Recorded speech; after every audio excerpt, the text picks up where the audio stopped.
नमो अरहन्ताणं नमो सिद्धाणं नमो आयरीयाणं नमो वज्झायाणं नमो लोये सव्वसाहुणम्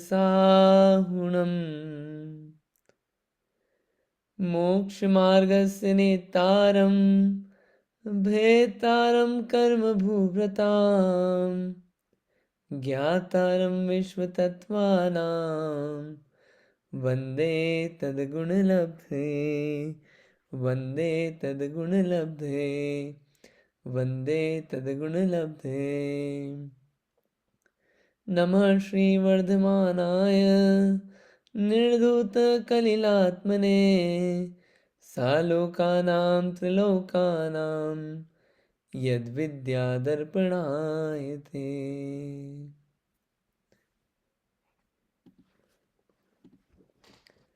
अपन ने तीन लोक का अधोलोक तो देख के आ गए थे अपन, और अब मध्य लोक देख रहे थे।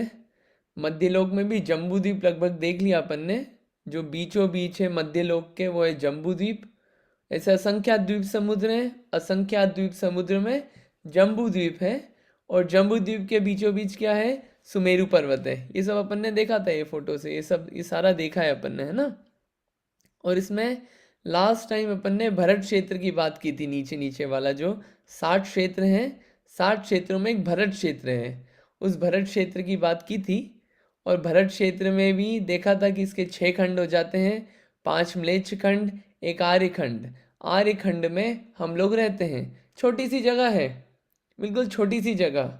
और छोटी सी जगह में जो अपने घर भी हैं वो एकदम पॉइंट के जैसे, बिल्कुल पॉइंट के जैसे, पॉइंट भी नहीं दिखेगा इस मैप में।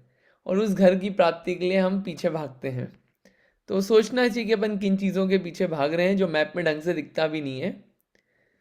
फिर उसके अलावा क्या है, अपन ने देखा था जो भरत चक्रवर्ती है, या और भी जो चक्रवर्ती होते हैं, वो चक्रवर्ती होते हैं आर्य खंड में, और वो रानियां लाते हैं म्लेच्छ खंड से शादी करके, और उनको यहाँ पे संस्कारित करते हैं। फिर वो रानियां सम्यक दर्शन भी प्राप्त कर सकती है।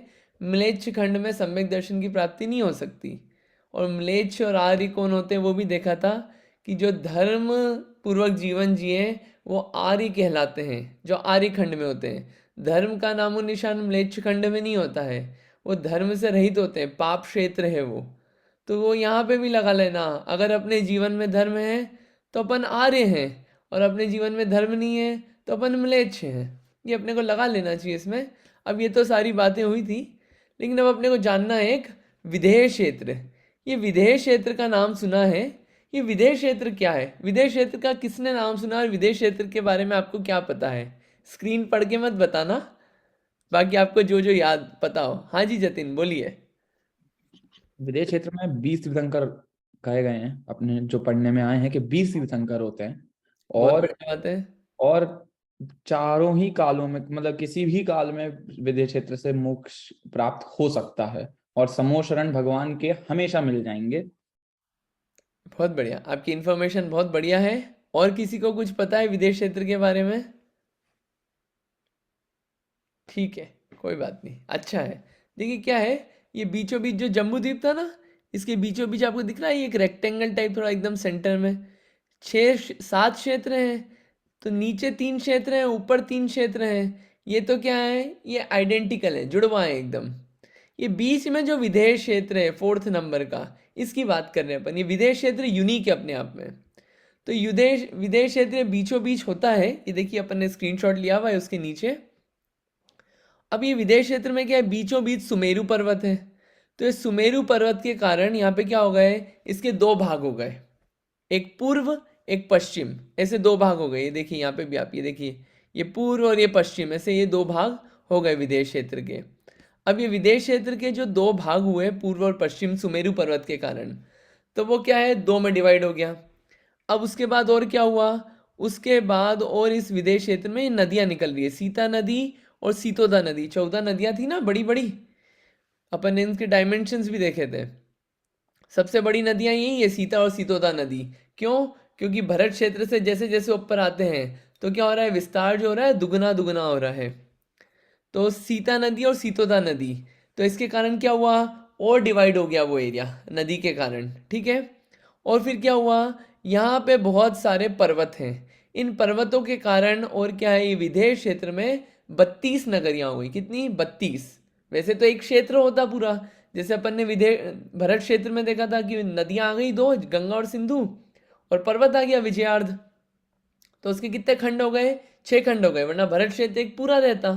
वैसे ही यहाँ पे क्या हुआ, ये 2 नदियां आ गई, सुमेरु पर्वत आ गया, और यहाँ पे भी बहुत सारे वक्षार पर्वत आ गए, वक्षार पर्वत। तो उसके कारण क्या हो गया, विदेश क्षेत्र के टुकड़े हो गए, और ये कितनी नगरियां हो गई? 32 नगरियां हो गई विदेश क्षेत्र में। ठीक है, ये थोड़ा सा और अच्छे से फिगर में देखते हैं अपन, ये जो और अच्छे से फोटो दिखाते हैं, ये देखिए, ये एक है पूर्व विदेह, थोड़ा सा इसको जूम कर दें तो अच्छा लगेगा। ये पूर्व विदेह, ये जो सीता नदी है ना, ये सीता नदी जा रही है।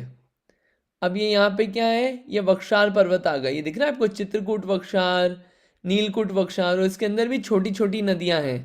तो इन छोटी नदियों और ये पर्वतों के कारण ये देखिए 8 वक्षार पर्वत हो गए यहाँ पे, 8 मतलब ये 16 हो गए, 16 क्योंकि बीच में डिवीजन है ना।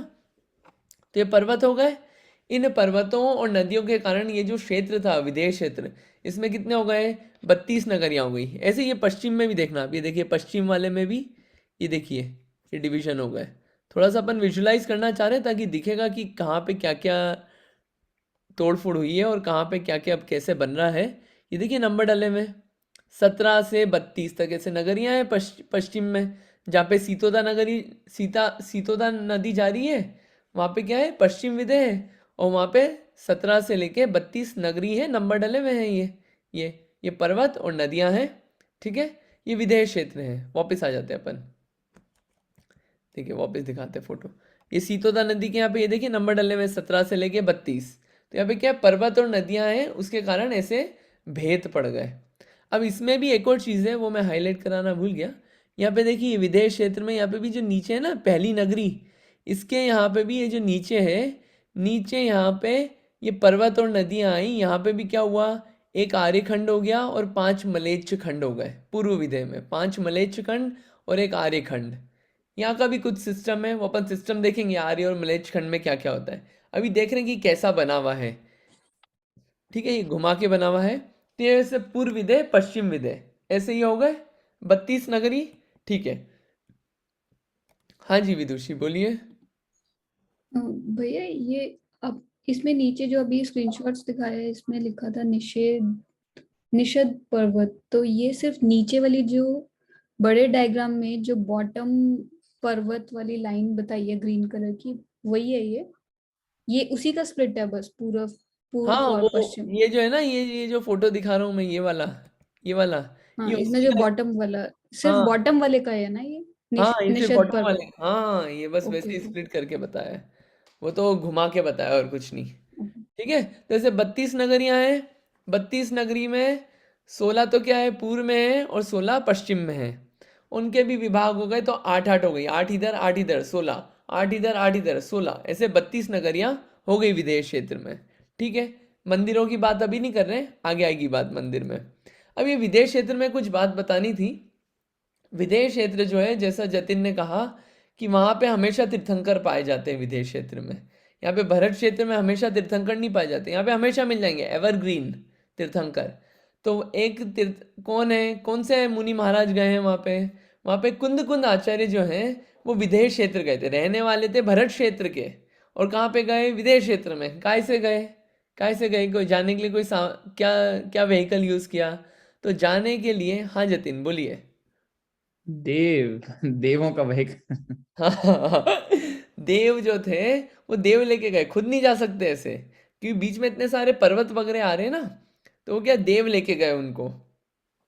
और जब वो वहां पे पहुंचे कुंद कुंद आचार्य, तो कुंद कुंद आचार्य के 5 नाम हैं। उन 5 नाम में से कुंद कुंद आचार्य की जीवनी नहीं बता रहे हैं अभी, पढ़ना चाहिए आचार्यों की भी जो जीवनी है, वो पढ़ने लायक है।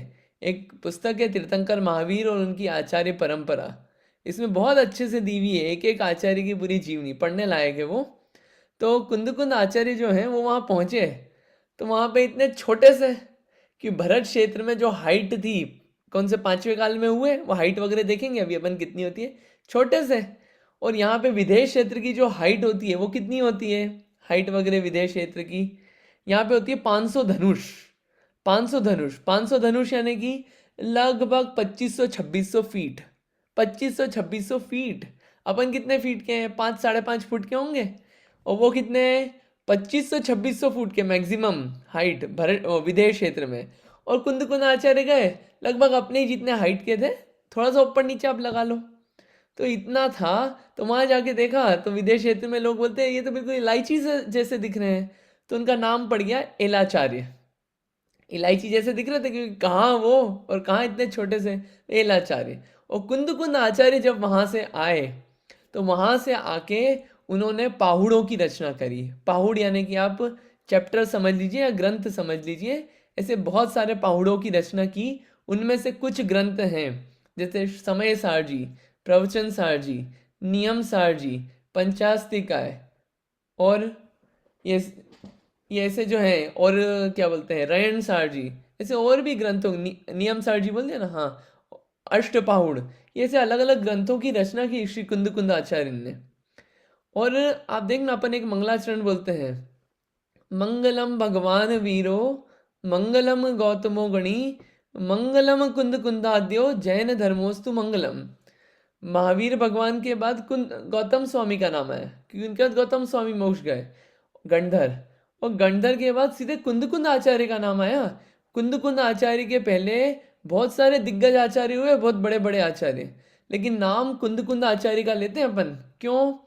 क्योंकि जो जैन दर्शन है, जैन दर्शन की एक जो यूनिक चीज़ है, अध्यात्म बताना, आत्मा का क्लैरिफिकेशन करना कि आत्मा कैसा है, आत्मा को कैसे प्राप्त किया जाता है, सुखी कैसे हुआ जाता है, वो चीज़ खोलने का जो एक श्रेय है अध्यात्म का, ऐसा अध्यात्म और किन्हीं आचार्य ने नहीं इतना विस्तार से खोला है जितना कुंद आचार्य ने खोला है। ये सारे ग्रंथ जो हैं बहुत पढ़ने लायक हैं और समझने लायक हैं। आज नहीं तो कल, कल नहीं तो परसों, इस भव में नहीं तो अगले भव में, करना तो वही काम है, आत्मा को समझना है। तो अगले भव की पेंडिंग रखने की बजाय इसी भव में किया जा सकता है ये सब काम। ठीक है, तो ये क्या विदेश क्षेत्र की बात आई तो कुंद आचार्य का भी जिक्र रहा नहीं गया। यहाँ पे क्या है, ये अपन ने देखा है कुंद आचार्य के बारे में, ये इतने ग्रंथ लिखे और ये सब काम हुआ, वो अलग स्टोरी है। तो ये विदेश क्षेत्र जाके उनको पूरी दिव्य ध्वनि मिली तीर्थंकर की। सीमंदर भगवान के समर शरण में गए थे। अपन जो 20 तीर्थंकर के नाम लेते ना, 20 तीर्थंकर के, किसी को नाम याद है 20 तीर्थंकर के? पहले और आखिरी बस। पहले और आखिरी बोलिए, पहले और आखिरी। सीमंदर और अजितवीर। अच्छा, हाँ जी नीतू दी बोलिए।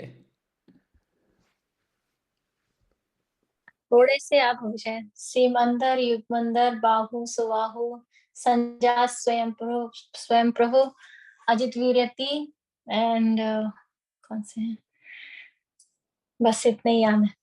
चलिए, और नाम मिल गए हमको, बढ़िया है।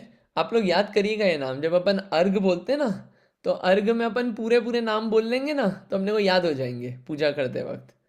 तो वो बोल लेना चाहिए और याद कर लेना चाहिए। रोज करते हैं काम अपन, तो अपने को कर लेना चाहिए, अपने अपने हिसाब से अपन कर लें इसे। ठीक है, ये 20 तीर्थंकर, तो 20 तीर्थंकर हमेशा हमेशा तीर्थंकर की दिव्य ध्वनि मिलेगी, बिल्कुल हमेशा मिलेगी। क्यों? हमेशा तीर्थंकर पाए जा रहे हैं।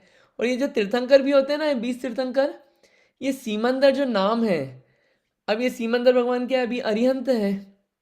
अरिहंत के बाद जब वो सिद्ध बन जाएंगे, ठीक है, कुछ टाइम बाद बन जाएंगे वो सिद्ध, तो सिद्ध बन जाएंगे तो वहां पे जो वापस रिप्लेस हो जाएंगे तीर्थंकर, दूसरे तीर्थंकर आ जाएंगे, खाली नहीं रहेगी वो जगह, तो उनका नाम भी सीमंदर रहेगा। वो क्या है, वो पोस्ट भी है और नाम भी है सीमंदर। वो नाम भी यही रहते हैं 20 के 20। आप किसी भी काल में आगे चले जाओ, ये 20 के 20 नाम रहेंगे। तो नाम एक बार याद कर लिए ना, तो हमेशा सारे तीर्थंकर के याद हो जाएंगे कि सबका नाम यही रहेगा 20 के 20। ठीक है, तो ये 20 तीर्थंकर। इसमें आयु कितनी होती है? हाइट तो देख ली अपन ने मैक्सिमम, हाइट कितनी होती है मैक्सिमम, क्या आयु कितनी होती है? आयु होती है मैक्सिमम 1 कोटि पूर्व। अब ये नई चीज आ गई, अभी तक तो सागरों में, धनुषों में, कोस में, पल्य में, इन सब में बात कर रहे थे अपन, योजनों में, इन सब में बात कर रहे थे। अब नई चीज आ गई, कोटि पूर्व। विदेश क्षेत्र में मैक्सिमम आयु होती है 1 कोटि पूर्व। देख लेते हैं, इसमें भी कोई टेंशन वाली बात नहीं है। एक पूर्व होता है 84,000 पूर्वांग का। कितना? 84,000 पूर्वांग, 84,000 पूर्वांग। पूर्वांग क्या होता है? एक पूर्वांग में होते हैं 84,000 ईयर्स। अपन ईयर्स में बात करें, अपन ईयर्स में समझते हैं, कन्वर्ट कर लिया तो 84,000 मल्टीप्लाइड बाई 84,000 किया। अब अभी यहाँ पे अपन कैलकुलेट करने नहीं बैठेंगे, तो कितना आ गया? 70,000, 56,000 करोड़ वर्ष।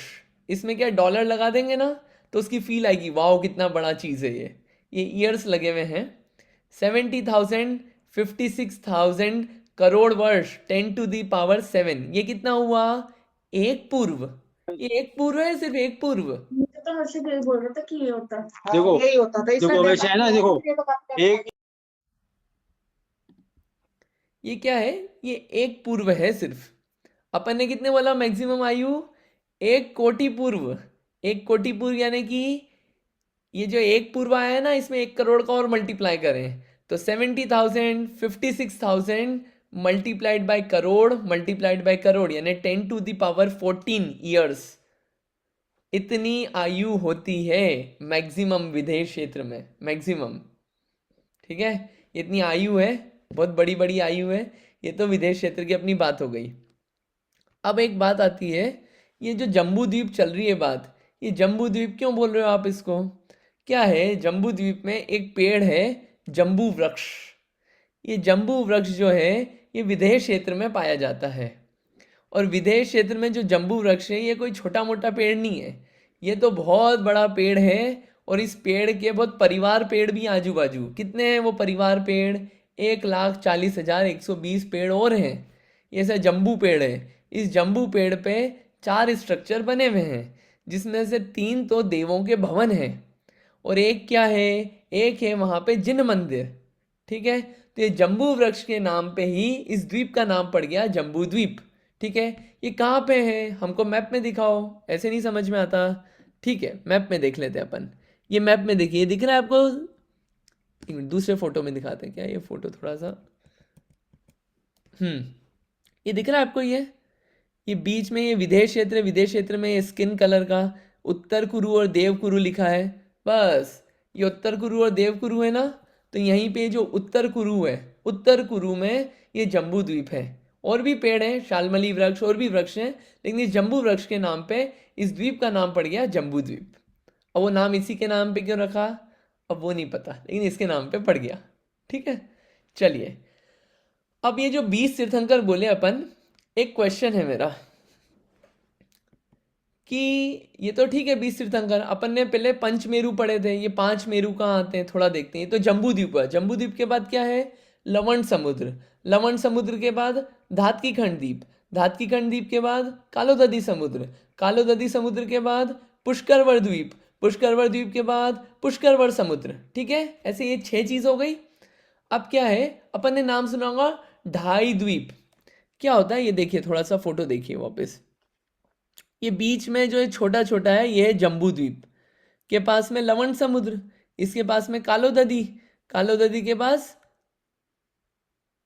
सॉरी ये जम्बू द्वीप, लवण समुद्र, फिर धातकीखंड, फिर कालोददी, कालोददी के बाद ये हुआ पुष्करवर द्वीप और ये पुष्करवर समुद्र। ठीक है, अपन ने बोला बीचों बीच क्या है? बीचों बीच है सुमेरु पर्वत, है ना, सुदर्शन मेरु। 5 मेरु हैं।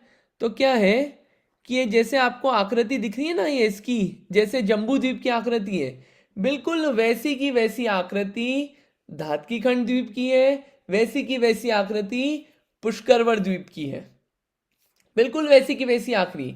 आपको वहाँ जैसे यहाँ पे 7 पर्वत है ना, वहाँ भी 7 पर्वत है।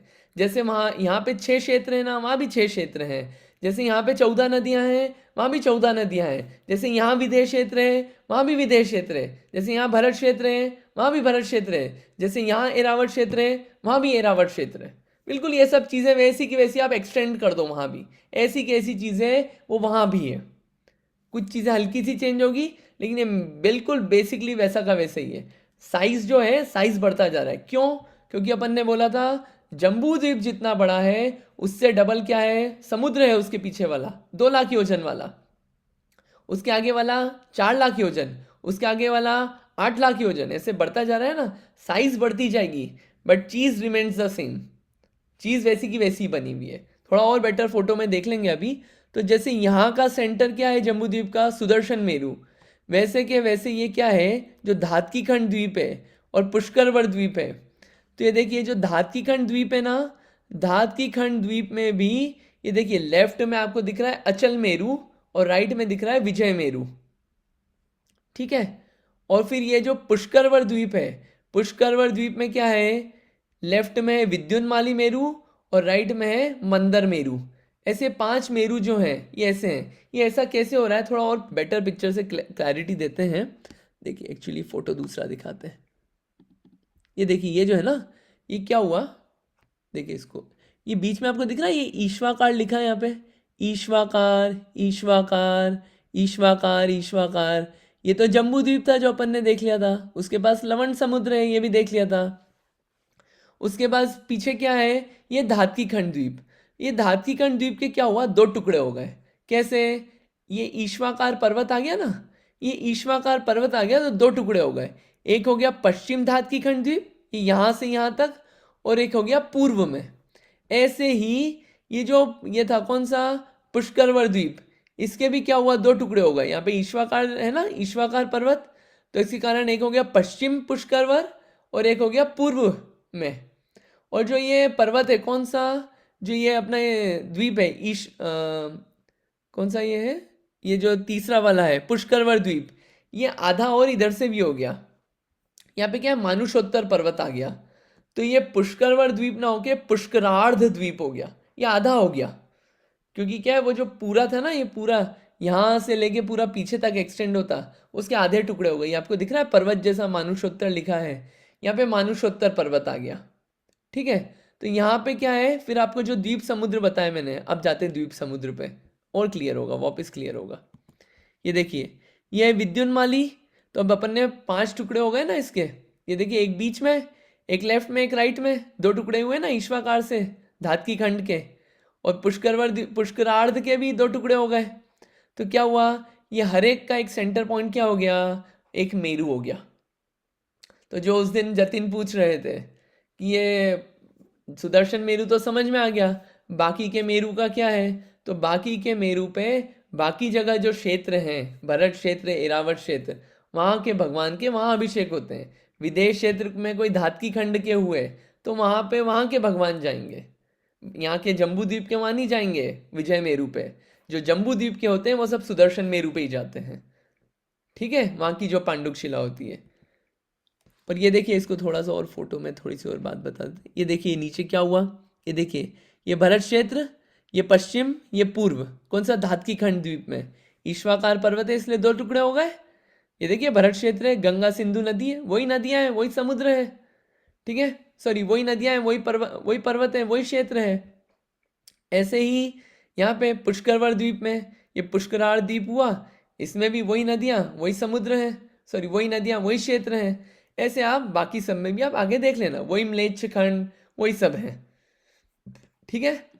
ये इतनी सारी ये सब क्या है, ये रचना है। तो कितने हो गए, 2.5 द्वीप हो गए। 2.5 द्वीप कैसे हुए, जम्बू द्वीप एक, इसको अपन मानते हैं, एक धातकीखंड द्वीप, एक पुष्करवर द्वीप जो है तीसरा वाला, उसको आधा लिया। क्यों, क्योंकि उसके टुकड़े हो गए, काय से, मानुषोत्तर पर्वत से, है ना।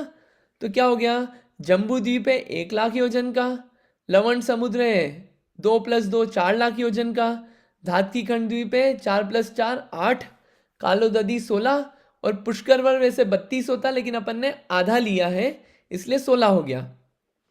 तो जो 2.5 द्वीप है वो कितना है, उसका डायमीटर कितना है एंड टू एंड, वो है 45 लाख योजन 2.5 द्वीप। ये मैं मानुषोत्तर पर्वत बोला जा रहा हूँ यहाँ पे।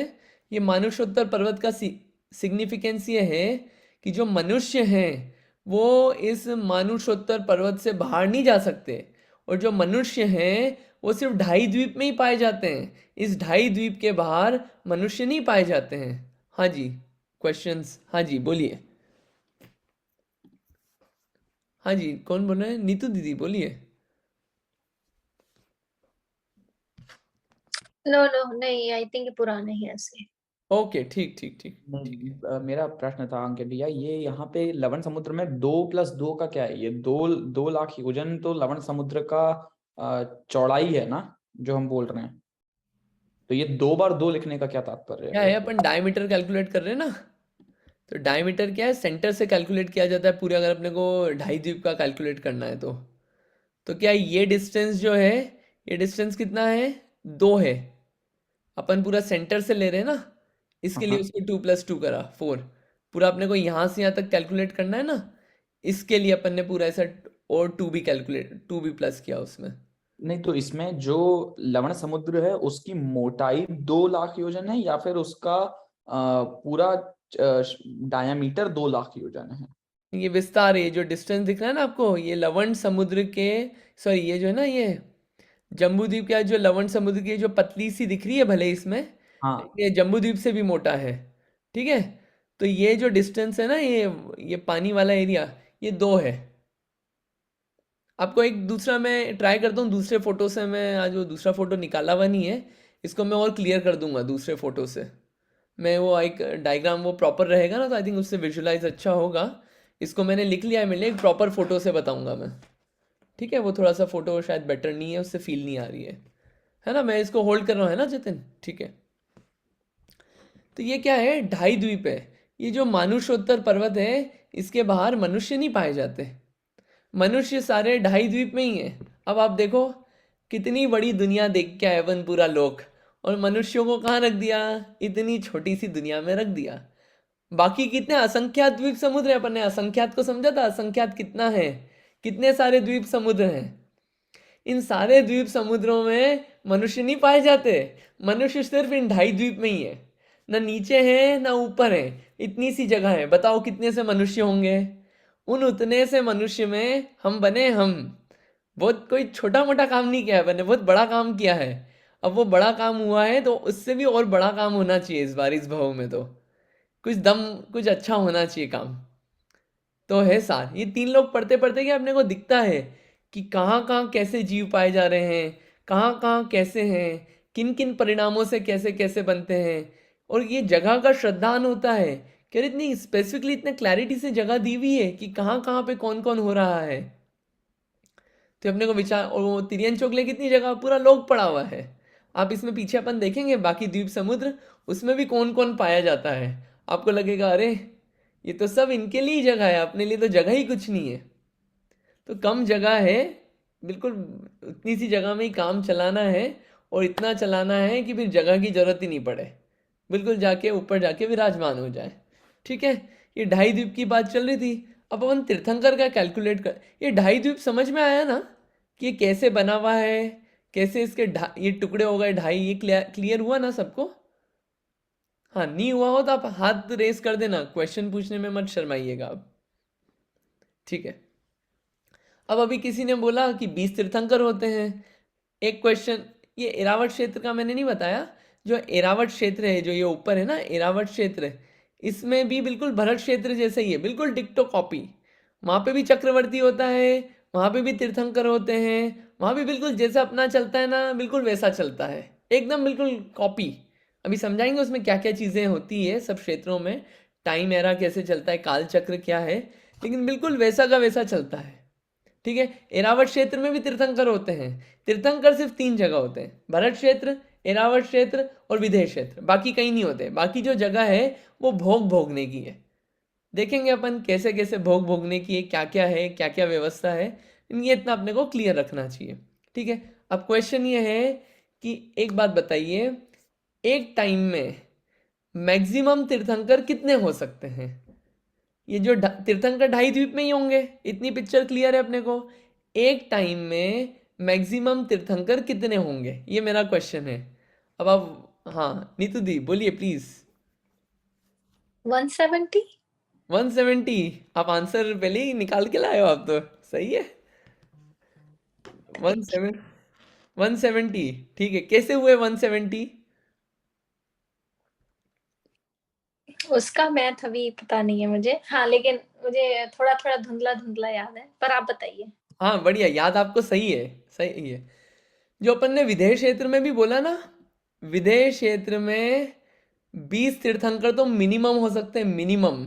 ये मिनिमम हमेशा 20 तो मिलेंगे ही, लेकिन कुछ टाइम ऐसा भी आएगा कि उससे ज़्यादा भी मिल जाएंगे।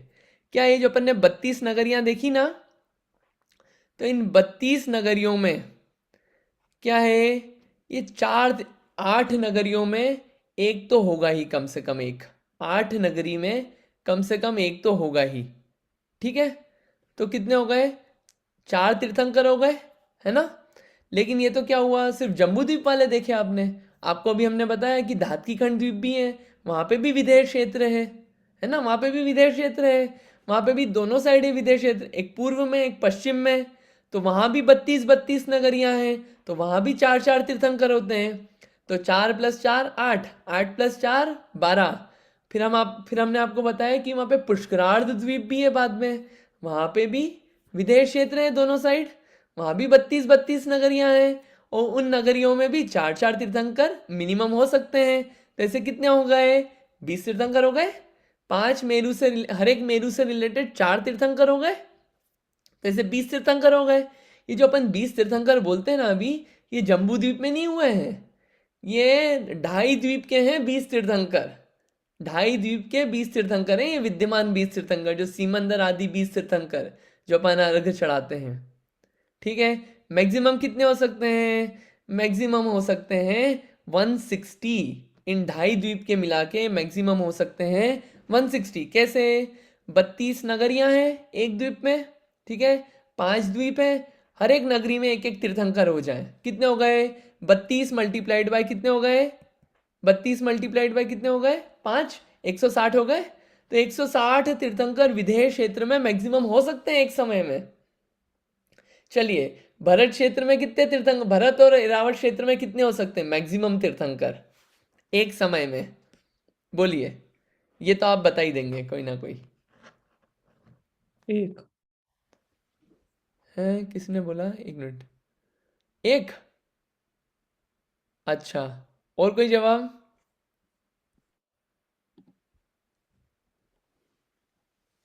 अरे मतलब थोड़ा शायद कॉन्सेप्ट क्लियर नहीं हुआ है लगता है, देखते हैं। चलिए, क्या है, आपको अभी अभी बताया ना कि 2.5 द्वीप है। देखिए वापस जाते हैं फोटो पे, क्या है, देखिए 2.5 द्वीप है ना, एक जम्बू द्वीप का भरत क्षेत्र है, दो धातकी खंड में भरत क्षेत्र है, 2 पुष्करार्ध द्वीप में भरत क्षेत्र है। तो 5 हो गए ना भरत क्षेत्र, हर एक भरत क्षेत्र में एक एक तीर्थंकर हो सकता है एक समय में। तो कितने हो जाएंगे, 5 हो गए ना। अरे जिस समय यहाँ पे आदिनाथ भगवान है तीर्थंकर भरत क्षेत्र में, जम्बू द्वीप के भरत क्षेत्र में, उस समय धातकी खंड के द्वीप के भरत क्षेत्र के पूर्व और पश्चिम में भी एक एक तीर्थंकर होते हैं, और उसी समय पे पुष्करार्ध द्वीप में भी एक एक तीर्थंकर हो सकते हैं पूर्व और पश्चिम में। ऐसे 5 हो गए ना। और एरावत क्षेत्र में भी ऐसे ही, जिस समय एरावत क्षेत्र में एक तीर्थंकर है जम्बू द्वीप के, वैसे ही धातकी खंड द्वीप के एरावत क्षेत्र में भी 2 तीर्थंकर हो सकते हैं पूर्व पश्चिम में। ऐसे ही ये जो पुष्करार्ध द्वीप है, इसमें भी हो सकते हैं एक एक तीर्थंकर। तो हो गए 5 तीर्थंकर। ये क्लियर हुआ कि नहीं, क्लियर नहीं हुआ हो तो आप बता दीजिए। एक्चुअली ये क्लियर हुआ कि 5 तीर्थंकर हो सकते हैं। ये देखिए क्या है, भरत क्षेत्र में 5 तीर्थंकर, एरावत क्षेत्र में 5 तीर्थंकर, ये मैक्सिमम की बात चल रही है, और विदेश क्षेत्र में 160। तो एक समय में एक साथ 170 तीर्थंकर हो सकते हैं एक साथ। अगर 2.5 द्वीप में अपन देखें, 170 तीर्थंकर एक साथ हो सकते हैं मैक्सिमम, 170। ठीक है, ये किसके समय में हुए थे, 170 हुए हैं किसके, किन तीर्थंकर के समय में 170 तीर्थंकर हुए। जो दूसरे तीर्थंकर हुए अजितनाथ भगवान के काल में सारी नगरियों में एक एक तीर्थंकर थे, 170 तीर्थंकर थे मैक्सिमम थे उस वक्त तीर्थंकर। ठीक है, और ये जो तीर्थंकर हैं, ये 170 तीर्थंकर की बात करी ना अपन ने, और ये कहा भरत, एरावत और विदेश क्षेत्र, इन सब जगह अपन ने इन तीर्थंकरों की बात कर ली। यहाँ पे बात क्लियर हो गई, यहाँ पे ये कि क्या क्या चीजें हो रही है। कोई डाउट इसमें, कोई डाउट हो तो पूछ लीजिए आप। तो कितना अच्छा है, विदेश क्षेत्र में हमेशा दिव्य ध्वनि सुनने को मिलेगी, कितना अच्छा है, हमेशा भगवान मिलेंगे। थोड़ा सा फ्री हुए, चलो समूह शरण में बैठने चलेंगे, वहाँ पे बढ़िया दिव्य ध्वनि खिल रही है, कितनी अच्छी बात है। जाना है कि नहीं जाना है वहाँ पे विदेश क्षेत्र में। भरत क्षेत्र में यहाँ बैठे हैं, ना कोई तीर्थंकर मिलते हैं ना कोई मिलते हैं, नहीं मिलते, क्या करें, कैसी चीज़ है? अरे विधेय क्षेत्र में जाना है तो विधेय क्षेत्र में अगर यहाँ से जाना है तो बिना सम्यक दर्शन के जाएंगे। सम्यक दर्शी जीव कहाँ पे पैदा होगा? अगर सम्यक दर्शन पहले हो गया और बाद में आयु बंधी तो देव आयु बंधेगी। और अगर विधेय क्षेत्र जाना है तो मिथ्यात्व के साथ जाना पड़ेगा। घाटे का सौदा कौन करेगा? अरे अभी के अभी अपना मोक्ष का जो टिकट है वो तो कटवा ही लेना चाहिए। विधेय क्षेत्र वगैरह तो ठीक है, जिस क्षेत्र में है उस क्षेत्र में ही काम हो सकता है अपना। अभी भी अपने पास तीर्थंकरों की वाणी है, ऐसी कैसी पूरी मिली हुई है, इतनी अवेलेबल है कि जिससे अपना काम हो जाएगा। अपना काम तो हो जाएगा जो काम अपने को करना है, तो उसी का यूटिलाइजेशन कर लें, इधर उधर भागने का ज़्यादा विकल्प नहीं हो। ठीक है, ये 170 तीर्थंकर का विधान भी होता है। आप देखना विधान की पुस्तकें होती है 170 तीर्थंकर विधान, तो उसमें मिल जाएगा आपको। ठीक है, ये सब बातें अपन ने देखा कि विदेश क्षेत्र में कहाँ कहाँ कौन कौन रहता है। अब सवाल ये आता है कि अब थोड़ा सा हमको ये बताओ कि यहाँ पे ये कैसे सब हमेशा एक जैसे ही चलता है? हमेशा तीर्थंकर होते रहते हैं क्या? हमेशा? अभी तो नहीं हो रहे, आप बोल रहे हो तीर्थंकर होते हैं, अभी तो नहीं हो रहे, ऐसे कैसे काम चलेगा? और बाकी क्षेत्रों में क्या होता है? तो क्या होता है, कुछ क्षेत्रों में तो है भोग भूमि और कुछ क्षेत्रों में है कर्म भूमि, और बदलता रहता है। अब ये सब क्या है, भोग भूमि कर्म भूमि, ये नई चीजें आ गई। क्या होता है, एक होता है कल्पकाल। कल्पकाल यानी कि फुल साइकिल समझिए आप। फोटो से बताते हैं, ये फोटो दिख रहा है आपको? फोटो के नाम को आप अभी रजिस्टर मत करना। ये आप गोल गोल देख रहे हैं ना, इस गोल गोल में ये देखिए, ये जो पूरा होता है ना, इसको बोलते हैं कल्पकाल। इसमें बीच में एरो जा रहा है, तो 50% तो हो गया, वो हो गया अवसर पीढ़ी, और 50% जो हो गया वो उत्सर पीढ़ी। जो घटता हुआ है, यानी कि घटता हुआ यानी कि नंबर में नहीं, मतलब बहुत सारी चीज़ें जो कम होती जाती है, जैसे एज, कैपेसिटी, और भी बहुत सारी चीज़ें, हेल्थ कैपेसिटी, और बहुत सारी जो चीज़ें हैं, जो सुख सुविधाएं जो कम होती जाती है, और जो बुरा काल चालू होता है उसको बोलते हैं घटता हुआ काल। तो घटते हुए काल को बोलते हैं अवसर पीढ़ी। ये देखिए अवसर पीढ़ी, ये है 10 कोड़ा कोड़ी सागर का। ऐसे 6 काल होते हैं, उन 6 कालों का अगर आप टाइम पीरियड सम करेंगे तो होगा 10 कोड़ा कोड़ी सागर। 10 multiplied by crore multiplied by crore multiplied by 1 सागर। सागर की यूनिट बहुत बड़ी है। वो अपन मैथ्स जो उस दिन पल्ले देख रहे थे ना, उस पल्ले के भी आगे जाना पड़ेगा। वो रोम खंड निकाल के असंख्यात सालों में निकालो, जितने साल में निकले फिर उसको और मल्टीप्लाई करो, वैसे सागर निकलता है। काफ़ी लंबा टाइम है वो, ये मिलियन बिलियन कुछ नहीं लगेगा। तो अवसर पीढ़ी, और एक होता है उत्सर पीढ़ी, कि जैसे 1 2 3 4 5 6 ऐसे 6 काल तक गए, फिर रिवर्स में आए 6 5 4 3 2 1। ये क्या है, ये उत्सर पीढ़ी। ठीक है, ये भी 10 कोड़ा कोड़ी सागर का होता है। ऐसे 20 कोड़ा कोड़ी सागर का क्या होता है, एक कल्पकाल होता है। ये जो पूरी साइकिल जो अभी फोटो दिखा है ना, ये 20 कोड़ा कोड़ी सागर का होता है। इसका भी डिवीजन है, वो अपन देखते हैं। ये देखिए क्या है, ये जो 6 काल है ना, इन 6 कालों में कैसी व्यवस्था होती है। जो शुरू के 3 है 1 2 3, इसमें होता है भोग भूमि, और जो बाद की 3 है उसमें होता है कर्म भूमि। अब ये भोग भूमि में क्या होता है, कर्म भूमि में क्या होता है, वो सब अपन देखेंगे। ये फोटो जो है ना, ये फोटो एक बार और देख लीजिए आप। ये पहले काल से चालू है, पहला दूसरा तीसरा चौथा पांचवा छठा, ऐसे चला। आप क्लॉकवाइज चलिएगा।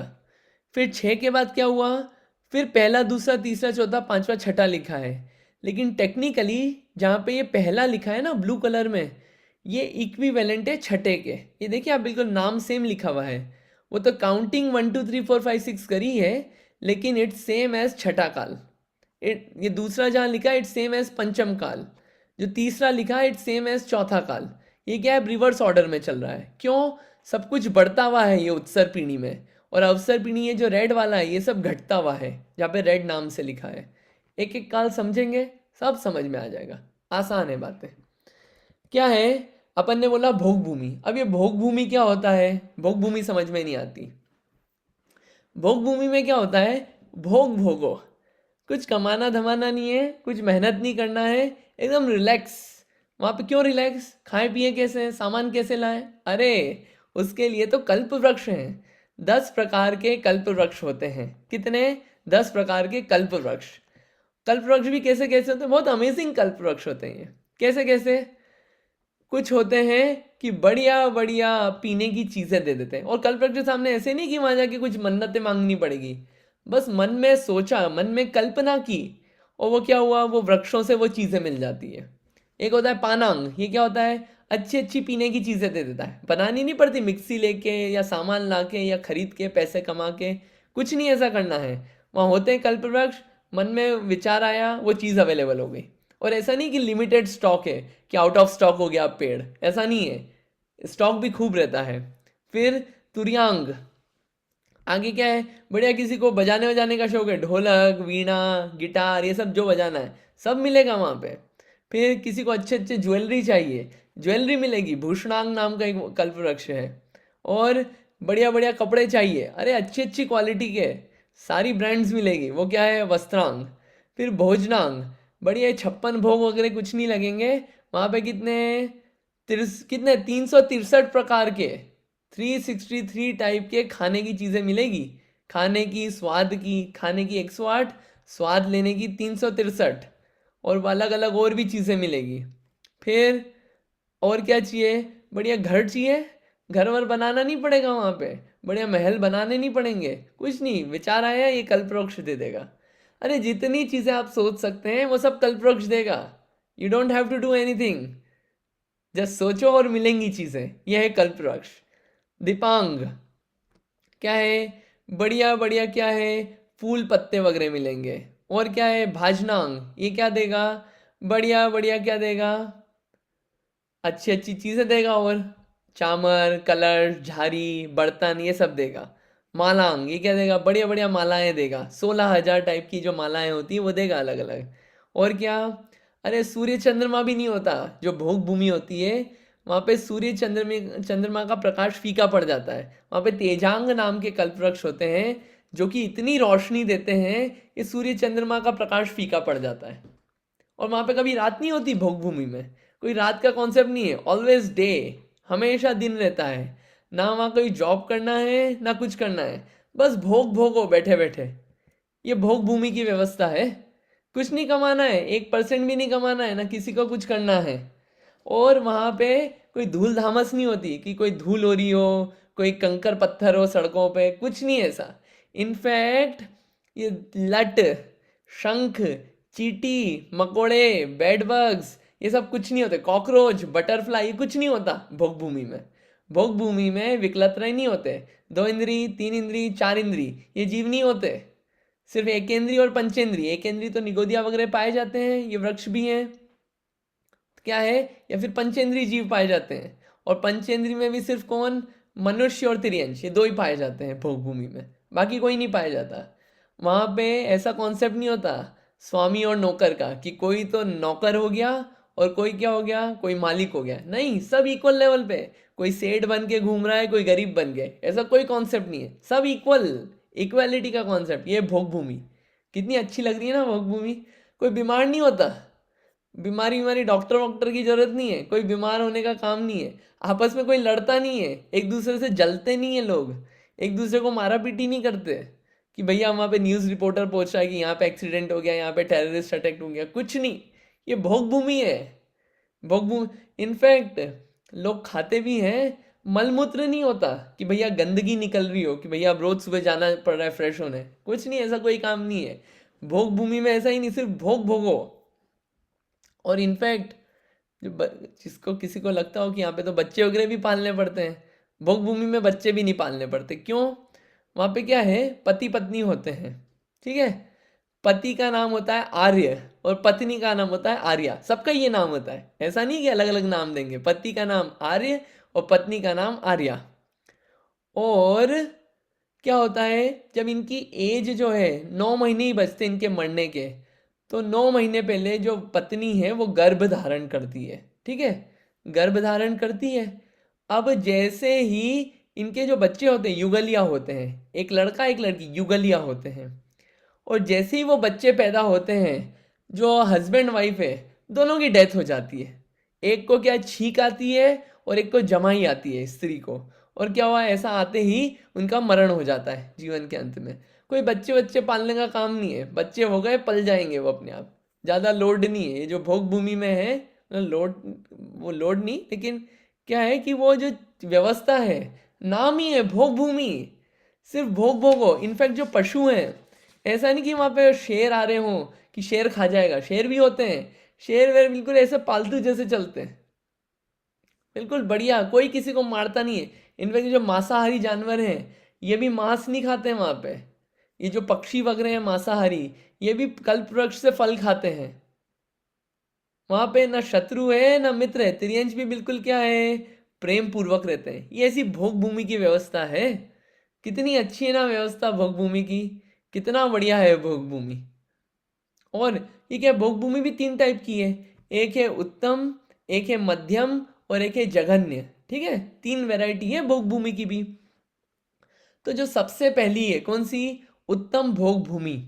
इस उत्तम भोग भूमि में क्या है, अपन ने देखा चीज़ें तो इतनी सारी हैं, अगर अपने से कोई बोले कि भैया ये सब चीज़ें मिल रही है, अभी कोई स्टोर बंद हो रहा हो जहाँ पे $5 की चीज़ 99 सेंट्स या 29 सेंट्स में मिल रही हो, लाइन लग जाएगी। कोई फ्री में कुछ मिल रहा हो तो लाइन लग जाती है। वो जब थैंक्स गिविंग आता है तो स्टोर्स के बाहर इतनी लंबी लाइन रहती है, जिसमें ऐसा कुछ नहीं है फ्री में मिल रहा है, पैसे जेब से देना है, उसमें इतनी लाइन रहती है। लेकिन यहाँ पे तो फ्री में मिल रहा है, ऐसा नहीं कि लोग इकट्ठे करते रहते हैं, खाना इतना सारा मिल रहा है तो खाते रहते हैं। अरे खाते हैं सिर्फ इतना कितना, बोर देखा है ना, बोर आपने अगर बोर खाया हो कभी, इतना समझ लीजिए, अपनी जो चेरीज आती है ना, चेरीज या बोर, इससे भी छोटे साइज का खाते हैं। वो भी कब, रोज नहीं, 3 दिन के बाद खाते हैं, 3 दिन के बाद खाते हैं, वो भी इतना सा, और भूख शांत हो जाती है। अरे भोग भूमि होते हुए भी इतना रिलैक्स है, ऐसा नहीं कि बिल्कुल चलो थाली पे थाली आ रही है और निपटाए जा रहे हैं। क्योंकि क्या है, ना मलमूत्र का टेंशन, ना बर्तन धोने का टेंशन, बस खाना ही खाना है, ऐसा नहीं होता है। भूख भी इतनी लगती है। कर्म भूमि वाले जा नहीं सकते वहां पे, पहुंच जाए तो पूरा लूट के पेड़ का पेड़ उठा के ले आए। ये भोग भूमि की व्यवस्था है पूरी। हाइट कितनी होती है, हाइट होती है 3 कोस। कितनी, 3 कोस होती है हाइट मैक्सिमम। और आयु कितनी है होती है, आयु होती है 3 पल्य मैक्सिमम। ये ईयर्स वगैरह कुछ नहीं लगेंगे, ये जो अपन ने पीछे पूर्व देखा ना, 70,000 करोड़ इंटू करोड़ इंटू करोड़, ये कुछ नहीं लगेगा, ये पूर्व कुछ नहीं लगने वाले पल्ले के सामने। बहुत लंबा टाइम है किसका, ये पहली भोग भूमि का। 3 कोस, 3 कोस देखा अपन ने, ठीक है। एक कोस में कितने होते हैं, 2000 योजन, 2000 धनुष, तो 3 कोस में 6000 धनुष। 6000 को लगभग 5000 से मल्टीप्लाई किया, लगभग इतना, तो उतना फीट में हाइट आ जाएगी। बहुत लंबी हाइट है, इतनी लंबी हाइट है, निकालते रहेंगे अपन, हाइट मल्टीप्लाई करते रहेंगे। ये कुछ नहीं, 30-50 हजार हाइट कुछ नहीं लगेगी, इतनी लंबी लंबी हाइटें हैं किनकी, भोग भूमि आजीवों की। ऐसे टिंगे मिंगे नहीं होते बिल्कुल, ये मैक्सिमम हाइट बता रहे हैं वैसे, ठीक है। ये भोग भूमि की ऐसी पूरी व्यवस्था है। अब किसी को ऐसा विचार आया होगा कि बेचारे बच्चों का क्या होगा, बच्चे पैदा तो हो गए, क्या होगा। बच्चे जो हैं वो 21 दिनों में एकदम बिल्कुल व्यवस्थित हो जाते हैं। कैसे, 3 दिन में अंगूठा चूस लेते हैं, 3 दिन में थोड़ा बैठना सीख जाते हैं, 3 दिन में लड़खड़ाते हुए चलना सीख जाते हैं, 3 दिन में भागना सीख जाते हैं, 3 दिन में सारी वो स्किल्स सीख जाते हैं, कलाएं सीख जाते हैं, 3 दिन में तरुण हो जाते हैं, और 3 दिन में, फिर उसके आगे के 3 दिन में सम्यक्त्व के पात्र हो जाते हैं। 21 दिन में फुल फ्लेज्ड हो जाते हैं, बिल्कुल तैयार अपने आप। और कुछ नहीं, अंगूठा चूसते चूसते बड़े हो जाते हैं। कोई नीचे वहां पे पालने वाला कि भैया अच्छे से कुछ डे केयर लगेगा या कुछ लगेगा, कुछ नहीं लगेगा, हो जाएंगे सब बढ़िया एकदम। ये भोग भूमि की व्यवस्था, ऐसा चलता है भोग भूमि में। भोग भूमि में सम्यक हो सकता है, सम्यक दर्शन हो सकता है भोग भूमि में। कैसे हो सकता है सम्यक दर्शन, एक जाति स्मरण से हो सकता है। कोई उपदेश दे दे आके, देवलोग जो होते हैं वो उपदेश दे सकते हैं आके यहाँ पे, या कोई चारण रिद्धिधारी मुनिराज हो, वो यहाँ पे आ सकते हैं उपदेश देने, और सम्यक हो सकता है किसी जीव को, उसमें कोई वो नहीं है प्रॉब्लम। क्या है, भोग भूमि की व्यवस्था है सब। ये सब चीज़ें जो है ना, ये सब भोग भूमि में मिलता है। ऐसे ही दूसरी तीसरी, ये जो दूसरी और तीसरी है उसमें भी यही व्यवस्था है, एकदम ऐसी की ऐसी। दूसरी में क्या होता है, देखो अपन चला देते हैं, चार्ट दिखा देते हैं। ये जो दूसरी भोग भूमि है उसमें क्या होता है, जो हाइट है वो कम हो जाएगी और जो क्या बोलते हैं एज है वो कम हो जाएगी, टाइम पीरियड भी जो भोग भूमि का है वो कम हो जाएगा। पहली भोग भूमि का टाइम है 4 कोड़ा कोड़ी सागर, दूसरी का है 3 कोड़ा कोड़ी सागर, और पहली का पहली दूसरी तीसरी का कितना है 2 कोड़ा कोड़ी सागर। और जो एज है वो एज भी कम हो जाएगी, हाइट भी कम हो जाएगी। और खाना जो है खाना बढ़ेगा। खाना कैसे बढ़ेगा, पहले कितना खाते थे बेर जितना, अब खाएंगे बहेड़े जितना। बहेड़ा होता है थोड़ा सा बड़ा होता है बेर से, और कितने दिन में खाते हैं, हर 2 दिन बाद, हर तीसरे दिन भूख लग जाती है। और जो तीसरी भोग भूमि है जघन्य भोग भूमि, उसमें क्या हो रहा है, आंवले जितना, आंवला जो होता है ना, आंवले की साइज जितना खाते हैं। कब खाते हैं, हर 1 दिन बाद, 1 दिन छोड़ के 1 दिन खाते हैं, इससे भूख लग जाती है। ये बाकी वो पेड़ वेड़ ये सब जो है ये सब रहते हैं। और जो दिखने में मनुष्य भी होते हैं एकदम बिल्कुल टिप टॉप। जो पहली भोग भूमि है उसमें सूर्य के जैसे बिल्कुल एकदम सोने जैसे, जो बीच वाली भोग भूमि है उसमें कैसे चांदी जैसे, और जो लास्ट वाली भोग भूमि है उसमें एक प्रियंगु फल होता है, वो भी अच्छे होते हैं, दिखने में अच्छे होते हैं। पहली भोग भूमि में जो बच्चे हैं वो 21 दिन में तैयार हो जाते हैं। जो दूसरी भोग भूमि है जो मध्यम है उसमें 35 दिन लगते हैं बड़े होने में। 35 दिन कैसे है, जो 3 दिन लग रहे थे ना हर एक काम में, अब वो 5-5 दिन लगने लग गए। और जो तीसरी भोग भूमि है उसमें क्या होता है 49 डेज लगते हैं। 49 डेज वो बाद वो सम्यक्त्व का पात्र हो जाता है, बिल्कुल तरुण भी हो जाएगा, बड़ा भी हो जाएगा, सब हो जाएगा। ये सब क्या है, ये सब काम किसके होते हैं, भोग भूमिया के हो जाते हैं। ये ऐसी व्यवस्था है वहाँ पे कोई ऐसा कोई बिल्कुल ऐसा कोई झंझट नहीं है, कुछ भी ना, बैंक अकाउंट मेंटेन करना है ना, 401 के ना, रिटायरमेंट फंड ना, कुछ भी, सब हो जाएगा। सब पेड़ जिंदाबाद, वृक्ष है तो सब बढ़िया है, कोई टेंशन नहीं है। कैसा, ये भोग भूमि की व्यवस्था है। भोग भूमि में लेकिन मुनिराज नहीं होते, भोग भूमि में अणुव्रत धारण नहीं कर सकते आप, भोग भूमि में ये सब नहीं मिलेगा। ये सब तो क्या है, ये कर्म भूमि में मिलेगा। अपने को भोग भूमि सुन के इतना अच्छा लगता है, ये भोग भूमि जाना है। भोग भूमि जाते कैसे हैं, थोड़ा सा गेट रास्ता पता चले थोड़ा, तो अपन क्या है, अभी तक की जो एज निकल गई, काम करते करते और खाना बनाते बनाते और जॉब करते करते, बच्चे बड़े करते करते, बाल सफ़ेद वाइट या बाल चले गए, जो भी हुआ जैसे भी, अब क्या है, अब थोड़ा आगे का संभाल लेंगे। तो क्या करना है, भोग भूमि में अगर जाना है तो कोई जाना बहुत डिफिकल्ट नहीं है। क्या करा, मंद कषाय रखी, ज़्यादा कषाय नहीं करी, और क्या करा, दान आदि दिया। लेकिन क्या है, मिथ्यात्व है साथ में। वैसे मंद कषाय हो, दान आदि दें तो और दूसरी जगह भी है, लेकिन क्या यहाँ पे मिथ्यात्व भी है साथ में। तो मिथ्यात्व है ना साथ में, जब तक सम्यक्त्व नहीं हुआ, सम्यक दर्शन नहीं हुआ, तो क्या है, ये भोग भूमि का गेट खुला हुआ है। अच्छा बढ़िया दान वान देते हैं, मंद कषाय रखते हैं, ज़्यादा कषाई जीव नहीं है, ये भोग भूमि जाने का रास्ता खुला है। थोड़ा डिजर्विंग है कैंडिडेट तो अच्छी जगह भेजेंगे, और लड़ने वाला होगा तो नरक भेजेंगे। अगर ये भैया मंद कषाय रखता है जीव तो वहाँ भेजो जहाँ पे सब लोग क्या है, ज़्यादा हल्ला गुल्ला नहीं करते, आपस में प्यार से रहते हैं, मंद कषाई होते हैं। तो मंद कषाई को मंद कषाई वाली की जगह भेज दिया। कैसा होता है, ये ऐसा होता है। और जो माता पिता मरते हैं ना, वो माता पिता मर के नियम से देवों में उत्पन्न होते हैं। देवों में भी भवनत्रिक देवों में, भवनत्रिक देव अपन आगे पढ़ेंगे, भवनवासी व्यंतर ज्योतिषी, ये 3 टाइप के देव होते हैं, इन्हीं में पैदा होते हैं। और जो हड्डियाँ, इनकी हड्डियों का भी लिखा है यहाँ पे, जो पहली भोग भूमि है मध्य उत्तम, उसमें 256 हड्डियाँ होती है पीछे, ये जो बैकबोन है ना यहाँ पे 256, बीच वाले के 128, और जो सबसे लास्ट वाला है उसके 64 हड्डियाँ होती है।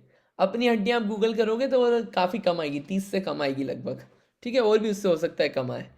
ये इतना हड्डियों का काउंट है। ये हड्डियों से क्या बताना चाह रहे हैं कि वहाँ पे जो पावर है, पावर भी शरीर में बल भी खूब होता है। ऐसा नहीं कि एक बेर खा रहे तो पावरफुल नहीं है, शक्ति भी खूब है।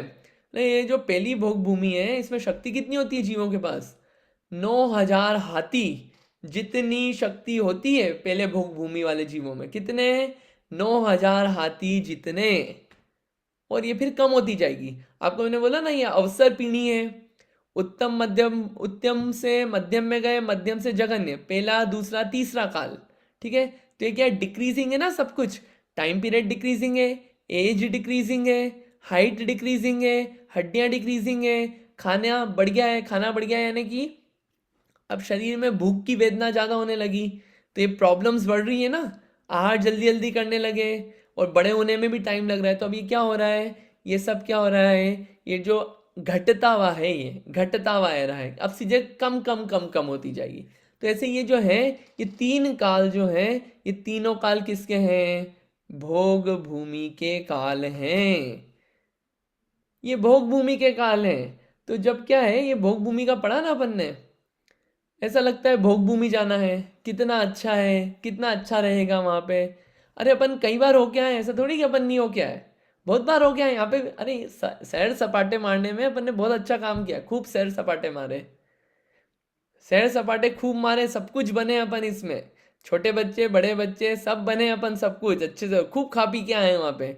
आंवला भी खाया है, बेर भी खाया है, बहेड़ा भी खाया है, और सारी हड्डियाँ भी ली है, कोई उसमें दिक्कत नहीं। एक एक चप्पे चप्पे का बिल्कुल मुआयना करके आए हैं। लेकिन क्या है, आत्मज्ञान नहीं है जब तक आत्मा का ज्ञान नहीं है, तो वहाँ भी ऐसा कोई नहीं है बहुत सुख रहा, शांति रही जीवन में। क्या है, वो इच्छाएं जो है, इच्छा रूपी दुख, वो कंटिन्यूअसली बना रहा। इच्छा जो है, वो इच्छा हमेशा बनी रही, भले ही भोग भूमि में है, चीज़ें सब अवेलेबल है, लेकिन इच्छा होना और इच्छा के बीच में दूसरी चीज़ मिलना, उसमें एक टाइम लैग होता है। और चीज़ मिल गई, उसके बाद दूसरी इच्छा पैदा हो जाना, तो वो क्या है, वो सब चीज़ें क्या है, आकुलता पैदा करती है। वो दुख जो है, वो वहाँ पे भी बना रहता है। और ये जो चीज़ें हैं, ये कोई हमेशा की नहीं है, कुछ दिन रहेंगे, कुछ सालों रहेंगे, फिर निकल के आना है वहां से, भोग भूमि से। फिर वे नरक निगोद सब तैयार है। अगर आत्मज्ञान नहीं हुआ तो सब तैयार है।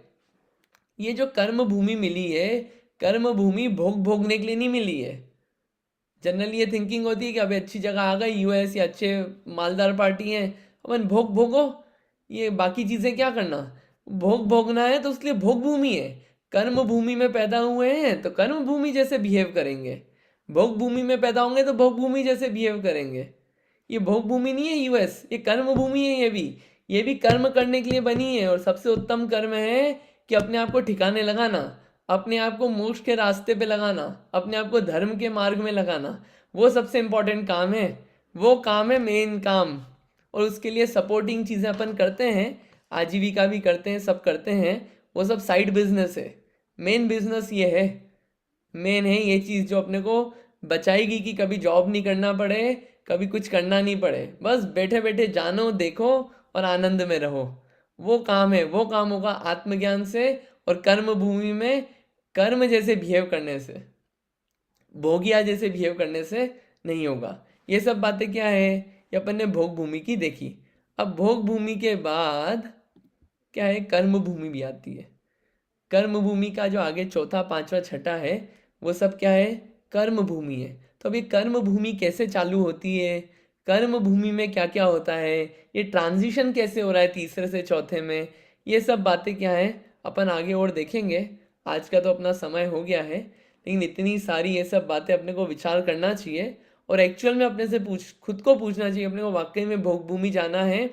भोग भूमि से मोक्ष नहीं जा सकते, ये कर्म भूमि से ही जा सकते हैं मोक्ष। ये जितनी भी कर्म भूमियां हैं, इन कर्म भूमियों से ही मोक्ष मिलेगा, भोग भूमि से मोक्ष नहीं मिलेगा। और भोग भूमि का लंबा टाइम है, बैठे रहो बस वहां पे, ना कोई मुनिराज, ना कोई धर्म वर्म, कुछ नहीं, शांति रहेगी नो डाउट, मोक्ष नहीं होगा। जो परमानेंट सुख है वो नहीं मिलेगा। और भोग भूमि जाने की कामना कर ली, पता नहीं वहां से निकल के कहाँ निकलेंगे, फिर देव बन गए, कुछ और बन गए, कुछ और बन गए। आगे पीछे की छोड़ के अभी का सोचना चाहिए कि अभी क्या करना है, इस भाव में क्या करना है, इस भाव में क्या पाना है, मेन वो चीज़ है। बाकी सब चीज़ें तो ठीक है। ये ऐसा क्या है, तीन लोग जब देखते हैं ना, तो श्रद्धान एकदम और क्लियर होता है कि चीज़ें कितनी व्यवस्थित हैं, कितनी व्यवस्थित जमी हुई हैं चीज़ें, और उसमें हम कितने हैं, इतनी सी जगह हैं, इतने से हैं, और इतने से कोई एक आध कंपनी में काम करते हैं और अपने आप को 30 मार कहाँ समझते हैं, या कोई बड़ा काम कर लिया तो 30 मार कहाँ समझते हैं। अरे इतने जीव हैं, अपने से बड़े बड़े होशियार जीव हैं यहाँ पे तीनों लोकों में, कहाँ लगते हैं हम अपन। अगर बनना है सबसे होशियार तो सिर्फ एक है, सिद्ध भगवान। वो है मेन काम, बाकी सब होशियारी तो ठीक है, कोई दम नहीं है उसमें। ठीक है, तो सोचना चाहिए अपने को कि कैसे वो सब होगा प्राप्त, और ये जैसे बने वैसे इसका अध्ययन करते रहना चाहिए। ये निश्चित ही अपने को मोक्ष की तरफ लगाए रखेगा। और ये जितना भी है, ये सारे, मैं अगेन, एक जैन भूगोल नाम की पुस्तक है, डॉक्टर उज्ज्वला जी शाह ने लिखी है। काफ़ी अच्छी, वो अच्छी हिंदी में फॉलो कर सकते हैं आप, जिसको पढ़ने का बहुत शौक हो, वो अच्छी लिखी है। फिर ज्ञानमती माता जी ने त्रिलोक भास्कर लिखी, वो भी अच्छी। ये सब जो ग्रंथ हैं, ये जो मूल ग्रंथ हैं, तिलोय पंडिती और त्रिलोक सार नाम के ग्रंथ, जो यति वृषभ आचार्य और नेमी चंद्र आचार्य जी ने लिखा है, उन ग्रंथों के माध्यम से इन्होंने लिखे हैं। वो उनका आश्रय लेके चार्ट्स वगैरह बना के बहुत अच्छे से, और भी बहुत सारी बातें, मैं जितनी बातें बता रहा हूँ इससे और बहुत सारी बातें आपको इन ग्रंथों में मिलेगी। जिसको विशेष जानना हो, विशेष अध्ययन करना हो, करना चाहिए। अपना उपयोग विषय कषाय में जाए, उससे बेटर है इसमें जाएगा। इसमें जाएगा, उपयोग सूक्ष्म होगा, और वो सूक्ष्म होते होते उपयोग स्थिर होगा। स्थिर स्थिर होते होते अपनी आत्मा में स्थिर होने में मदद करेगा ये। ठीक है, तो ये अपने को देखना चाहिए, पढ़ना चाहिए, जानना चाहिए। अब ऐसे ही हम आगे चौथे, पांचवें, छठे काल में क्या होता है वो देखेंगे, कहाँ पे क्या व्यवस्था है, और थोड़े द्वीप समुद्र घूमेंगे, और ऐसे आगे का अपना चलेगा। ठीक है, कोई क्वेश्चन यहाँ तक? बहुत सारी बातें हो गई आज, कोई क्वेश्चन?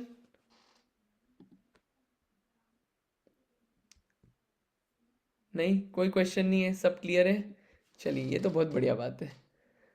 तो फिर अपन क्या करते हैं, जनवाणी स्तुति कर लेते हैं। आप लोग एक क्वेश्चन का आंसर जरूर लिखिएगा, 3 लोग पढ़ने से क्या फ़ायदा हुआ, ये अपने नोट्स में लिख लीजिएगा। लास्ट डे आप सब लोगों को बोलना है, भले ही आप एक पॉइंट बोलो, लेकिन खुद से रियलाइज करके उस चीज़ को फिगर आउट करके डेटा पॉइंट्स के साथ अच्छे से आंसर व्यवस्थित फ्रेम कर लेना आप, तो मज़ा आएगा उसमें। आपको भी लगेगा कि हाँ, पढ़ा तो कुछ फ़ायदा हुआ, पढ़ के सिर्फ ऐसा नहीं कि निकल लिए। तो आप थोड़ा देखना उसको, बाकी अपन आगे करते हैं। ठीक है, जिनवाणी स्तुति। निज निधि निज में बताई, यह अनंत उपकार है, उसके लिए जिनवाणी माँ को वंदना शत बार है, वंदना शत बार है। जावाणी के ज्ञान से सूझे लो कालो, सो वाणी मस्तक नमो सदा देत हूँ ढोक। है जिनवाणी भारती तो है जपो दिन रैन, जो तेरी शरणा गहे सो पावे सुख चैन।